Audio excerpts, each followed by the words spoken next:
Baik, Assalamualaikum warahmatullahi wabarakatuh. Jadi teman-teman semuanya, perkenalkan kami dari kelompok 8 untuk tugas epidemiologi penyakit menular.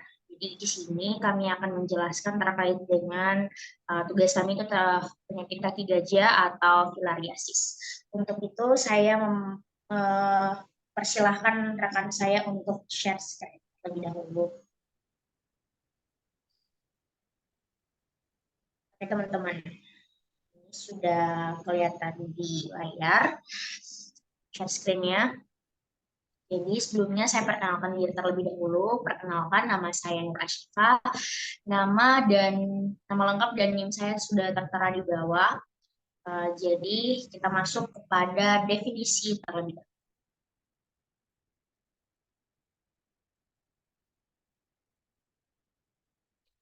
Oke, teman-teman bisa dilihat di sini bahwa definisinya ini adalah filariasis itu merupakan penyakit yang disebabkan infeksi parasit apabila telah mencapai tahap fatal yang dapat membuat penderita itu mengalami kecacatan permanen. Dan filariasis ini juga sering disebut sebagai penyakit gajah. Jadi teman-teman, penyakit filariasis ini itu merupakan penyakit menular yang menakut yang disebabkan oleh infeksi cacing filaria itu ditularkan dari berbagai jenis nyamuk. Jadi cacing filaria ini hidup di saluran kelenjar getah bening dan manifestasi kliniknya itu manifestasi klinik akut yaitu berupa demam berulang, peradangan saluran dan kelenjar getah bening, dan jika tidak mendapatkan pengobatan yang tepat itu dapat menimbulkan cacat menetap berupa pembesaran kaki. Makanya itu disebut sebagai penyakit kaki gajah karena akan ada pembesaran dan pembengkakan kaki, lengan, dan payudara serta alat kelamin baik laki-laki maupun dari perempuan. Kemudian kita bisa lihat tentang penyakitnya di sini.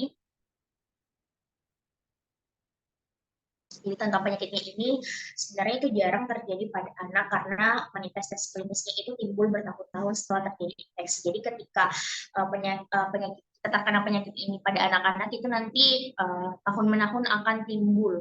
Jadi nanti baru diketahui pembesaran atau pembengkakan kakinya itu setelah bertahun-tahun setelah terjadinya infeksi. Oke, next. Kita masuk kepada penyebabnya.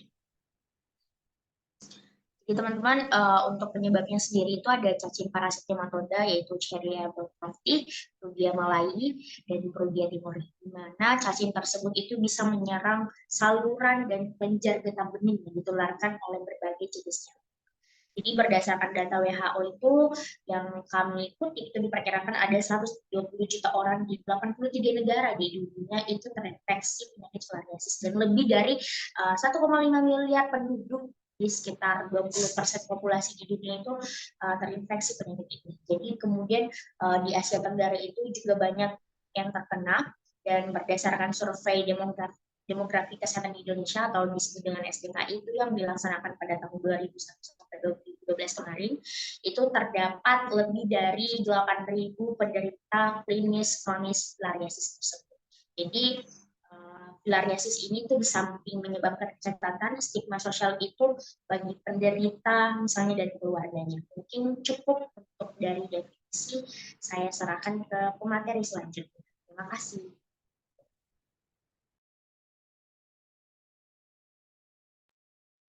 Oke, baik. Selanjutnya yaitu etiologi dari penyakit filariasis. Nah, penyebab dari penyakit filariasis ini sendiri disebabkan oleh parasit, di mana ketika melihat data di Indonesia, ada 3 jenis parasit yang menjadi penyebab penyakit filariasis. 3 parasitnya itu yang pertama ada Usira rovi, kemudian ada Brugia malayi, dan ada Brugia timori. Ketika dilihat dari 3 jenis parasit ini, yang paling banyak ditemukan dan tersebar di wilayah Indonesia yaitu Brugia malayi. Sedangkan untuk Brugia timori hanya terdapat di beberapa wilayah Indonesia Timur, tepatnya di Pulau Timur, Flores, Rote, Alor, serta beberapa pulau kecil yang ada di Nusa Tenggara Timur. Sementara untuk jenis Wucheria bancrofti itu sendiri hanya terdapat di Pulau Jawa, Bali, Nusa Tenggara Barat, dan juga di Papua. Oke, next.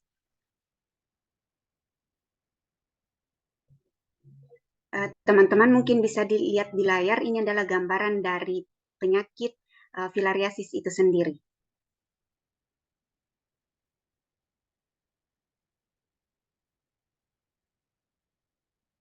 Nah, selanjutnya kita akan masuk ke sebenarnya apa sih yang bagaimana sih proses terjadinya penyakit filariasis ini sendiri. Nah, untuk penyakit filariasis itu pertama disebabkan karena larva filaria yang masuk ke dalam tubuh manusia melalui kulit dengan perantara vektor, di mana di mulutnya itu terdapat larva matur. Jadi manusia ini dapat terinfeksi bila nyamuk betina, terutama Anopheles dan Culex. Ini adalah salah satu jenis dari bakteri parasit Useria bancrofti, di mana di dalam mulutnya itu telah dipenuhi oleh larva infektif yang menggigit kulit manusia. Nah, larva ini akan menembus kulit, kemudian akan melanjutkan migrasi ke seluruh tubuh dengan mengikuti sirkulasi sistemik. Di mana membutuhkan waktu 3-15 bulan yang kemudian akan berkembang menjadi cacing dewasa yang dapat memproduksi mikrofilaria. Cacing dewasa ini dapat hidup bertahun-tahun dalam tubuh manusia. Nah, cacing dewasa inilah yang akan menyebabkan terjadinya penyakit filariasis. Dan itulah seperti yang dijelaskan teman saya sebelumnya, kenapa anak-anak jarang mendapatkan penyakit ini, karena memang dia muncul ketika cacing dewasanya sudah lama tinggal di tubuh manusia. Mungkin itu saja dari saya. Selanjutnya saya persilahkan ke teman saya. Terima kasih.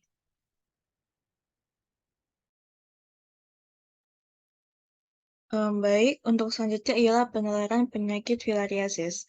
Jadi, filariasis ini berasal dari gigitan nyamuk yang mengandung larva cacing stadium 3, di mana ketika nyamuk infektif ini menggigit manusia, maka pada saat itu larva akan keluar dari proboscis dan tinggal di kulit manusia, tepatnya di sekitar lubang bekas gigitan nyamuk. Dan larva ini akan masuk melalui luka di bekas gigitan nyamuk dan bergerak menuju ke sistem limfa. Di Indonesia sendiri, vektor yang telah teridentifikasi sebagai penular filariasis itu disebabkan oleh 3 spesies mikrofilaria, yaitu Wuchereria bancrofti, Brugia malai, dan Brugia timori. Mikrofilaria sendiri memiliki ciri khas dalam reproduksinya, yaitu berupa tidak mengeluarkan telur, akan tetapi mengeluarkan mikrofilaria atau larva cacing yang ditularkan oleh antropoda atau nyamuk. Selain karena kepadatan nyamuk, suhu dan kelembapan juga sangat berpengaruh dalam penularan filariasis, karena mobilitas penduduk dari daerah endemis filariasis ke daerah lain ataupun sebaliknya dapat menjadi potensi sebagai media penyebaran filariasis antar daerah. Selanjutnya ialah epidemiologi dari penyakit filariasis. Jadi filariasis ini tersebar di beberapa daerah endemik, yang 80% penduduknya itu bisa mengalami infeksi, akan tetapi hanya sekitar 10 hingga 20% populasi yang menunjukkan gejala klinis infeksi parasit ini. Tersebar di daerah tropis atau subtropis. Dan terdapat lebih dari 200 spesies filarial, namun hanya sedikit yang menyerang manusia. Masyarakat yang berisiko terserang ialah mereka yang bekerja pada daerah yang terkena paparan menahun oleh nyamuk yang mengandung larva. Filariasis di Indonesia itu tersebar luas pada daerah endemi, terdapat di banyak pulau di seluruh Nusantara, seperti di Sumatera dan Jawa sekitarnya, Jawa, Kalimantan, Sulawesi, Nusa Tenggara Timur, Maluku, dan Irian Jaya. Dan masih banyak daerah yang belum diselidiki. Dan di Indonesia itu filariasis lebih banyak ditemukan pada daerah pedesaan. Di daerah kota hanya jenis Wuchereria bancrofti yang telah ditemukan, seperti di kota Jakarta, Tangerang, Pekalongan, dan Semarang. Untuk selanjutnya, saya serahkan kepada teman saya.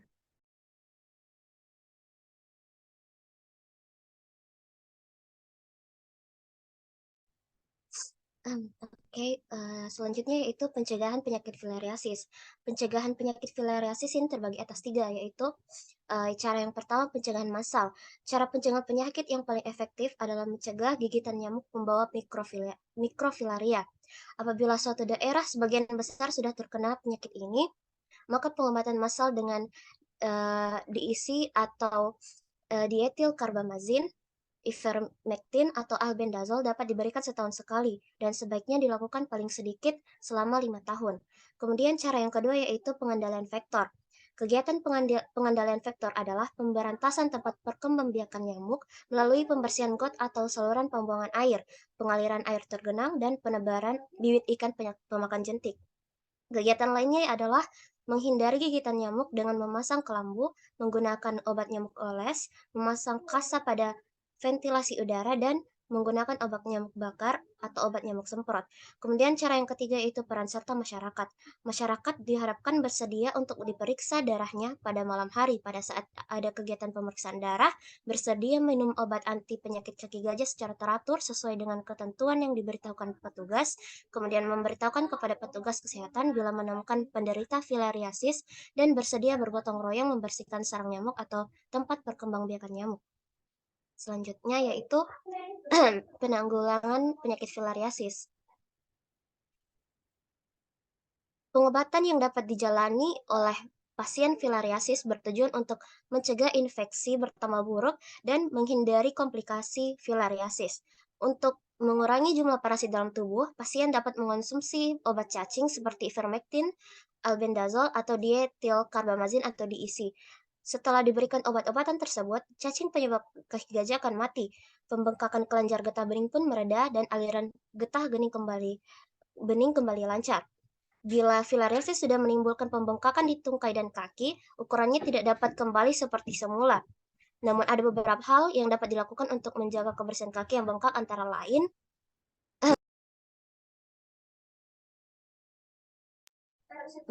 mengistirahatkan tungkai dan selalu jaga posisi tungkai lebih tinggi saat duduk atau terbaring. Kemudian yang kedua, gunakan stocking kompres sesuai anjuran dokter.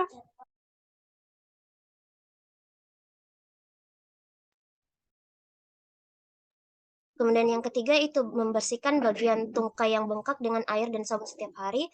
Kemudian yang keempat, jika mengalami luka, segera bersihkan luka dengan antiseptik. Kemudian gerakan tungkai melalui olahraga ringan untuk menjaga kelancaran aliran getah bening di bagian yang bengkak. Jika pembengkakan tungkai sudah sangat parah atau jika terdapat pembengkakan skrotum atau hidrokel, pasien bisa menjalani operasi untuk mengecilkan pembengkakan tersebut. Operasi yang dilakukan akan mengangkat sebagian kelenjar dan pembuluh limfa yang mengalami infeksi. Kaki yang sudah mengalami pembengkakan akibat filariasis tidak dapat kembali normal. Oleh karena itu, langkah-langkah pencegahan filariasis sangat penting untuk dijalankan, terutama bagi orang yang berisiko terkena penyakit ini. Mungkin sekian dari saya serahkan kepada pemateri selanjutnya. Setelah mendengar tentang pemberian materi epidemiologi penyakit menular tentang filariasis, tentunya kita dapat menarik kesimpulan, yaitu filariasis atau penyakit kaki gajah adalah penyakit menular yang dapat disebabkan oleh parasit filaria yang menyebar melalui gigitan nyamuk. Penyakit ini dapat menyebabkan pembengkakan pada kaki, lengan, skrotum, dan area genital lainnya. Gejala lainnya meliputi demam, ruam kulit, dan sakit kepala. Penyakit ini dapat diobati dengan obat antiparasit dan mencegah penyebarannya dengan menghindari gigitan nyamuk. Beberapa cara untuk mencegah infeksi filariasis adalah dengan menggunakan kelambu saat tidur, menghindari keberadaan nyamuk, dan menjaga kebersihan lingkungan sekitar. Meskipun memang penyakit kaki gajah ini jarang menyebabkan kematian, tetapi dapat menyebabkan cacat permanen dan mempengaruhi kualitas hidup orang yang terkena cacing filaria tersebut. Oleh karena itu, penting untuk dilakukan pencegahan dan pengobatan yang tepat untuk mencegah penyebaran penyakit ini. Mungkin sekian dari presentasi kelompok kami mengenai epidemiologi penyakit menular cacing filariasis atau penyakit kaki gajah. Kurang dan lebihnya mohon dimaafkan. Wassalamualaikum warahmatullahi wabarakatuh.